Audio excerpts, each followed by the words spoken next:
What is up, beautiful people? Today I wanted to introduce our new channel. I'm still going to be releasing content on this channel, TJ Love Lady. However, we do have a new channel, Pallet Jackin. It is a channel, a collaboration between myself and my sister April. And I would like for you all to subscribe and watch those videos. So basically that channel is going to be more so about the pallet business. We are doing just buying pallets, selling stuff. We'll be doing a lot of unboxing, a lot of how to get into it, really getting into the meat and potatoes of that business. So if you would like to see that content, head on over to Pallet Jackin. I'll put a card up here at the top for you to subscribe. I will put it in the description, also the first comment. So please go and support and subscribe to that channel, and on to the video. Another, I can't talk.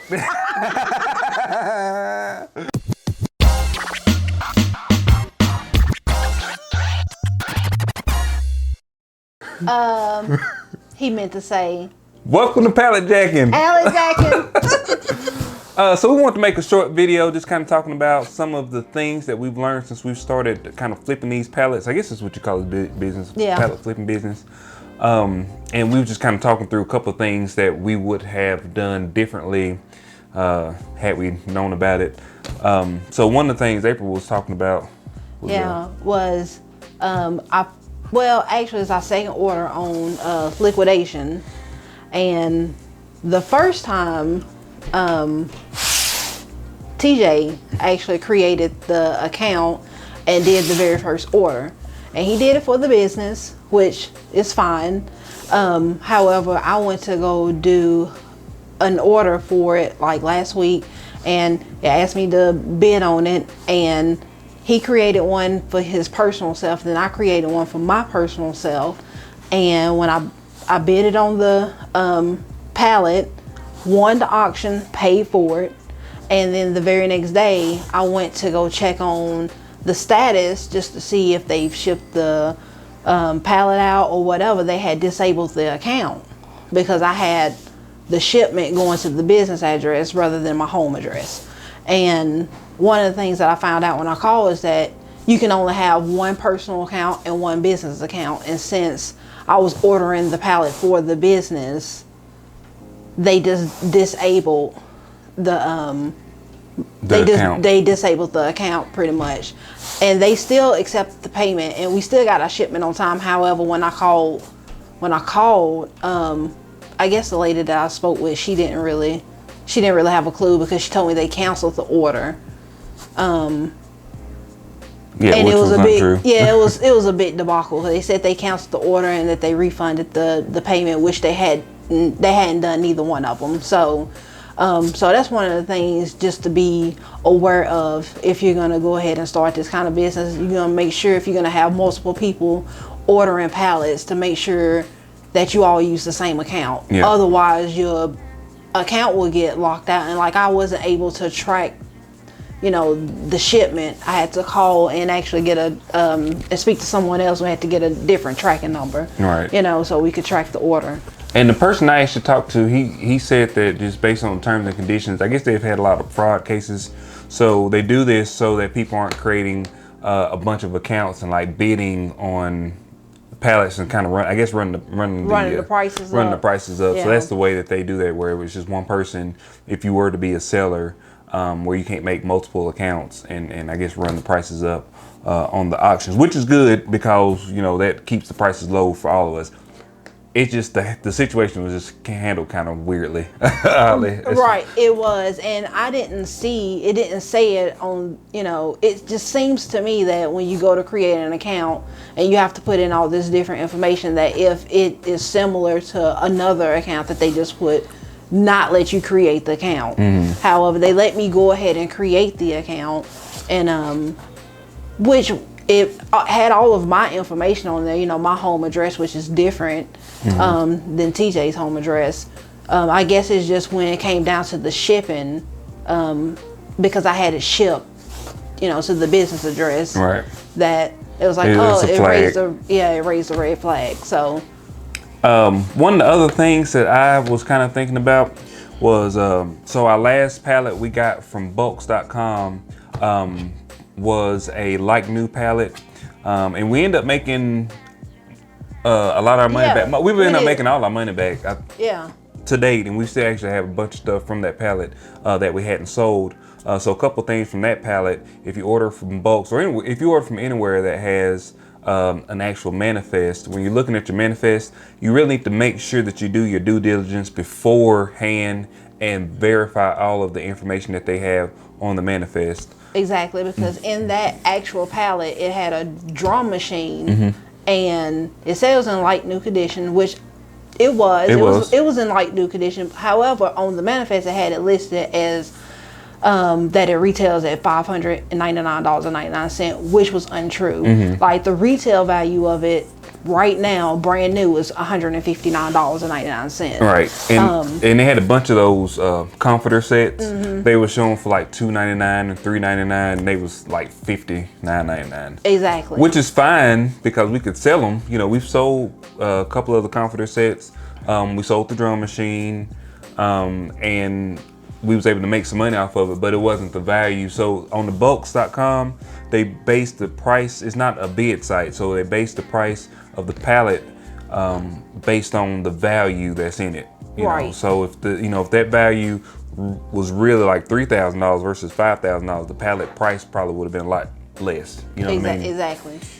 And so one of the things that we did, before we even purchased that pallet, it was actually 3 Roombas in that, and it was 3 of the best ones that Roomba actually offer, which retails at about $700. $700 a piece. It's $700, which is really what made us decide whether we want to purchase it or not. But beforehand, I went and looked at several of the items that was on that manifest and just really saw what they actually retail at. So before we purchased it, I knew that drum machine wasn't valued at $399. I knew it was going to be less than that. But we knew that we was going to make our money back on Roombas, depending on their condition. Right. And luckily they did come in. This is another thing. So luckily they came in good condition. They was in like new condition. However, one of them we sold, it actually did not have the front wheel, which is not a big deal because those wheels was like $5.99. Yeah, so we was able to just drop ship one to that customer. So this is just another little takeaway. If you are going to start and you are kind of apprehensive about purchasing these pallets because you don't know what the condition of things are going to be, you can always make a whole product. I mean, not always, but most times you can make a whole product. We just did a video actually earlier today, and we had a GoPro. When we turned it on, it didn't work.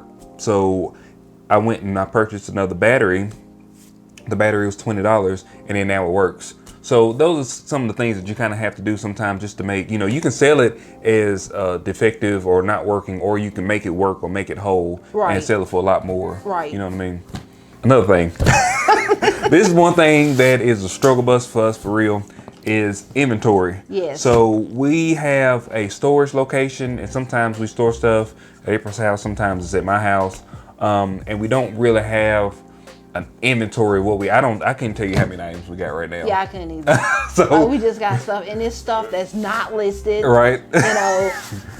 If one of the things that if you're starting out, if we had done this at the very beginning, it will be a lot easier than what we're going to have to do right now. But right now we're going to have to just go through each and every item and inventory it, and then put it in some sort of software or even just an Excel spreadsheet. Anything just to have a list of everything that you have. Yeah. You really just need to start that at the beginning and not try to catch up, because it's going to take us several days to kind of get everything inventoried. And the way we just buy stuff. So now we bought a whole new pallet, and we still got another pallet. What else? Oh, when you purchase local pallets that don't have manifests, those pallets they're kind of like diamonds in the rough. Sometimes you can find ones that are really good, some that are really bad. You really have to think about the seasons. So when we purchased our first one locally, it had a bunch of pools in it. Yep, and those fans. And you got to really think about the season, if it was the beginning of the summer or if it was at the end of spring and we were getting pools and stuff, Exactly. we probably wouldn't be able to offload those versus being the end of summer. People aren't going to really buy pools, probably not going to buy fans. And if they do buy the fans, you got to really think about the shipping. We're not even going to talk about, like, legit. That's another thing you need to really think about is how much is it going to cost you to ship? Because those fans, we were able to sell them for a decent price. However, the shipping was more than the actual like fan itself. So that was one of the things that we had to look at, like whether we want to even sell it on eBay or Amazon or anywhere online. We really just had to sell it like locally. Right. Which brings us to my last point. I don't know if you got anything else, but we haven't done this yet, but we are going to do this. Some things are best suited to sell in certain places. So we normally list everything that we can on eBay because it's easy. We already have an account established, and it doesn't cost us anything to list it on there. But we do have some stuff listed on Amazon as well, and we're thinking about sending some things to Fulfillment by Amazon, which if you don't know what Fulfillment by Amazon is, you actually package the products up, you put like a label on it. So this probably was listed on Amazon because these are the little labels that they make you put on there. And you ship this to Amazon, they inventory it, they have it at their storage facility, and then when somebody orders it, they just throw it in a box and ship it. So you don't have to pay shipping, but you do have to pay a Fulfillment by Amazon fee, and you really have to look at the fees versus how much you want to make on it. So this little product right here, we may be able to sell it for $15 on Amazon. However, the fees may be $7, which brings us to a profit of $8. And then you got to look at how much you paid for it. So we paid $8 for it. $8 for it. Yes. So now you're not making any money on that. So if you were to sell the same thing on eBay, you sell for $15. You may pay $5 for shipping, and $3 for fees. So you're still going to make a profit on this one individual piece. So there's some things just to keep in mind if you are thinking about starting this business. And one last thing, if you're thinking about starting this business, I would say if you're apprehensive about it, you can start small. You don't have to buy like the largest pallet out there in like the world. You don't have to go out there and spend $1,600, $1,200 on a pallet. You can, bulk.com is like a really great, you can go in there and buy a box, and shipping is like $30. You can buy a box for like $100. So you can kind of start small and see if that's something that you actually want to do or get into. So you don't have to actually go out and say, oh, I'm gonna go spend this $1,200 on this pallet. You get all this inventory in, and then it's overwhelming, and you're like, you know what? I'm done. I don't want to do this no more. So I would just say, start off small if that's something that you're thinking about doing. Yep. I think that's all I got. I don't have anything else. I mean, I'm sure there's going to be some more things percolating up this brain after we get done. Yeah. But we'll try to do these every couple of videos. We'll do some like lessons learned. That's what we call it, work, when you learn stuff. Yeah. So if you like these types of videos, like, share, subscribe, send to your friends, hit that subscribe button and like button. All that. Yeah, all that stuff. And we will see you guys on the next one. All right. Peace.